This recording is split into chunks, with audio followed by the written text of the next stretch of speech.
I don't tell this story often because, honestly, I don't have an explanation for it. But it happened, and I still think about it every time I pass a mirror. It started when I moved into my new apartment, an old building downtown, the kind with creaky floors and heavy doors that groaned when you shut them. The rent was cheap, too cheap for the area, but I didn't question it. It was my first time living alone, and I was excited. The first few nights were normal, quiet, maybe too quiet. Then, one evening as I was brushing my teeth, I noticed something strange in the bathroom mirror. At first, I thought it was a smudge or a shadow from the dim lighting.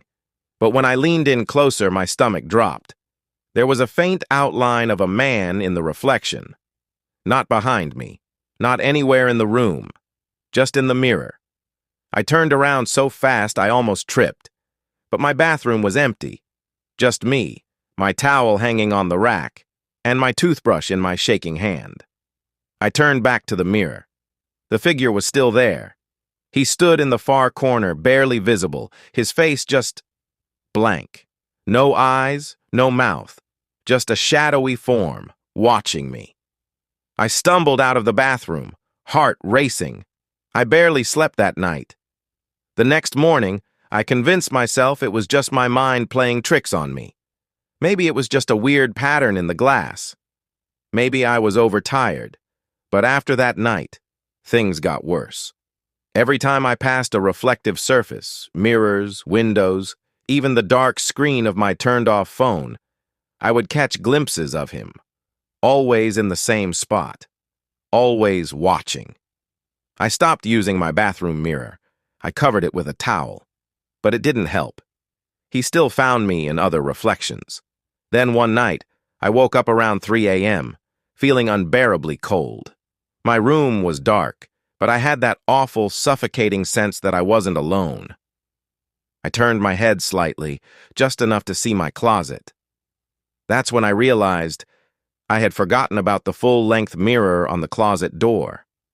And in that mirror, standing right behind me, was him, closer than ever. I froze.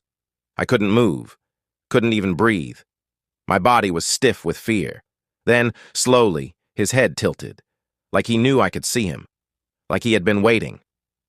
I don't remember making the decision to run. 1 second, I was in bed. The next, I was out of my apartment, barefoot. My keys clutched so tightly in my hand they left marks in my skin. I didn't go back. I called my landlord the next morning and told him I was breaking my lease. I didn't even pack my things. I just wanted out. A few months later, curiosity got the best of me. I looked up the history of the building. Turns out, back in the 1930s, a man had lived in that same apartment. He was obsessed with mirrors, claimed they were portals to another world. One night, he smashed every mirror in his place, then disappeared without a trace. They never found him. I don't know what I saw in that reflection. I don't want to know. But to this day, I don't keep mirrors in my house. And sometimes when I walk past a window at night, I swear I see someone else looking back.